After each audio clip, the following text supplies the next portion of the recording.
Em menos de um mês, os chilenos voltarão às urnas para escolher o sucessor da presidente Michelle Bachelet. O empresário bilionário Sebastián Piñera, de centro-direita, foi o mais votado na eleição de domingo. Mas ele terá que disputar o segundo turno do dia 17 de dezembro com o senador de centro-esquerda Alejandro Guillier, candidato da atual líder do país.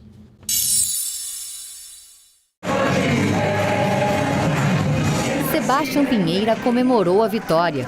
Dos 8 candidatos a presidente do Chile, ele foi o mais votado.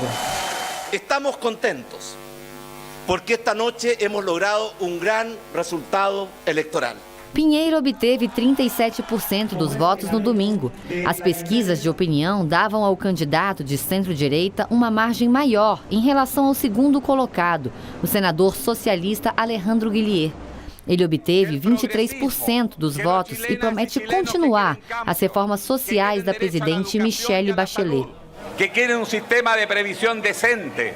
Ficou claro que os chilenos progressistas que defendem o direito a uma melhor educação e saúde, que participam de organizações de base e querem um país mais solidário, são a maioria. Por isso, venceremos. Ganaremos em dezembro. Guillier está contando com o apoio da maioria dos 6 candidatos que ficaram fora da corrida. Até essa eleição, eles eram aliados na coligação de centro-esquerda, que desde o fim da ditadura, em 1990, elegeu todos os governos, com exceção de um, o de Piñera. Ele governou o Chile de 2010 a 2014, entre o primeiro e o segundo mandatos não consecutivos de Bachelet. Piñera foi beneficiado pelo racha na coligação de centro-esquerda, que pela primeira vez em 27 anos de democracia enfrentou uma eleição dividida. Mal terminou o primeiro turno, ele fez um apelo aos chilenos, desiludidos com o governo de Bachelet. Em 4 semanas mais, os chilenos vamos a ter que optar. Em 4 semanas, os chilenos terão que optar entre a mudança ou a continuação, entre o futuro e o passado, entre o progresso e o estancamento. O governo de Bachelet foi marcado pela queda de preço do cobre, principal produto de exportação do Chile. A economia, que vinha crescendo em média 4%, encolheu. Ainda assim, Bachelet cumpriu muitas das promessas de campanha. Aumentou a carga de imposto das empresas para reduzir a desigualdade. Ampliou o acesso gratuito às universidades, que no Chile são pagas.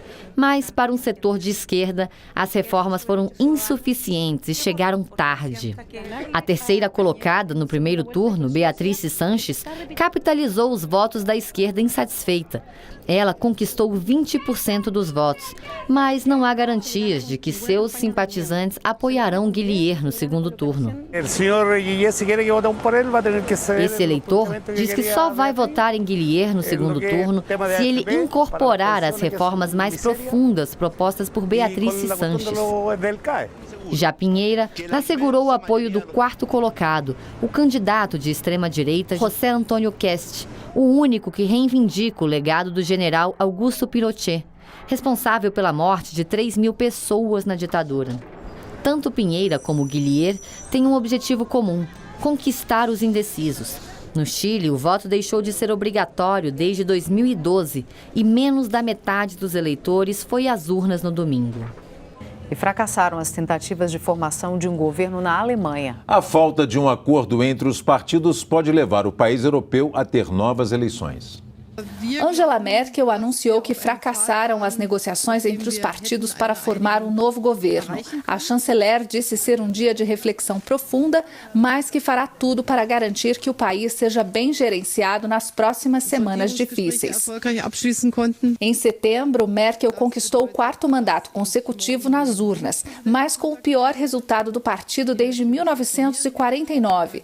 A alternativa seria fechar uma coalizão, mas os democratas livres abandonaram as discussões por falta de consenso, principalmente na questão de imigração. Merkel ainda pode permanecer à frente de um governo de minoria com os verdes. Sem garantir a maioria no parlamento, a chanceler decidiu comunicar o impasse ao presidente Frank-Walter Steinmeier, que tem poder de convocar eleições. Ele deu mais tempo para Merkel tentar compor o governo. Angela Merkel pode ainda convencer o Partido Social Democrata a deixar a oposição, mas o líder Martin Schulz afirmou hoje não temer novas eleições. A falta de acordo deixa a Alemanha em uma situação delicada. O país é a maior economia da Europa e um dos mais influentes da União Europeia. O ministro de Relações Exteriores da Holanda afirmou que a situação é uma notícia ruim para a Europa e que o atraso na formação de um governo alemão pode tornar mais difícil a tomada de decisões. Morreu ontem de causas naturais Charles Manson, responsável por um dos assassinatos mais macabros da história dos Estados Unidos. Ele tinha 83 anos e estava preso há quase 50. Manson ficou conhecido depois que seguidores do seu culto, conhecido como a Família, sobretudo jovens mulheres, cometeram uma série de assassinatos na Califórnia no final dos anos 60, seguindo suas orientações. Elas usaram sangue para escrever frases como "morte aos porcos" nas paredes. Foram 7 vítimas no total, entre elas a atriz Sharon Tate, assassinada na casa que ela dividia com seu marido, o diretor de cinema Roman Polanski, na Califórnia. A atriz era considerada uma promessa de Hollywood à época, depois de ter protagonizado os sucessos O Vale das Bonecas e A Dança dos Vampiros, esse último dirigido por Polanski. Tate estava grávida de 8 meses e meio. Segundo os promotores de justiça que trabalharam no caso, Manson orquestrou os assassinatos com o objetivo de desencadear nos Estados Unidos uma guerra racial entre negros e brancos, que ele acreditava ser inevitável. Charles Manson se tornou um símbolo do terror que gerou na população norte-americana ao abalar o clima de paz e amor dos Estados Unidos dos anos 60, liderando alguns dos assassinatos mais famosos da história do país no século XX. Na Argentina, prosseguem as buscas pelo submarino que desapareceu há 5 dias, com 44 tripulantes a bordo. A Marinha informou hoje que recebeu centenas de sinais por satélite durante o fim de semana, mas que nenhum veio da embarcação. Este comandante da Marinha informou que mais de 400 sinais foram analisados, sem sucesso.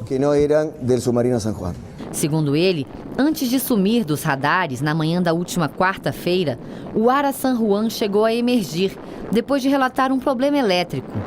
O submarino estava a cerca de 500 quilômetros da costa da Patagônia, no sul da Argentina, quando o controle terrestre ordenou a volta imediata para a base, em Mar del Plata. Cerca de 80% da provável área onde ocorreu o desaparecimento já foi vasculhada e nada da embarcação. Dezenas de navios e aviões da Argentina e também dos Estados Unidos, Reino Unido, Chile e Brasil participam das buscas. O mau tempo na região, com ondas de até 8 metros de altura, atrapalha as operações. Só deve melhorar a partir de amanhã. A Marinha trabalha com as possibilidades de o submarino estar tanto na superfície quanto submerso e ainda não está preocupada com a sobrevivência da tripulação. Este porta-voz disse que o Ara San Juan tem suprimentos suficientes para 15 dias e oxigênio para pelo menos uma semana. Há uma sobrevivência de 7 dias. Na base de Mar del Plata, familiares dos 44 tripulantes não perderam a esperança. Construído na Alemanha, o Ara San Juan é o submarino mais jovem da frota argentina e o primeiro da América do Sul a ter uma militar mulher entre os membros da tripulação. Eliana Krasevic, de 35 anos, é chefe de armas. Foi prorrogado até o dia 30 de novembro o prazo para os estudantes renovarem os contratos do Fundo de Financiamento Estudantil. Nesse período, é possível fazer transferência de curso ou de instituição de ensino e ainda solicitar mais prazo para usar os recursos do programa.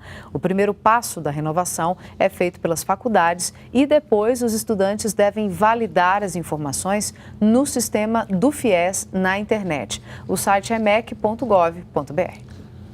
A forma como nos comunicamos pode demonstrar racismo e muitas vezes nem sabemos disso. Mas no próximo bloco a gente vai te mostrar algumas palavras e expressões que devem ser evitadas para combater o preconceito.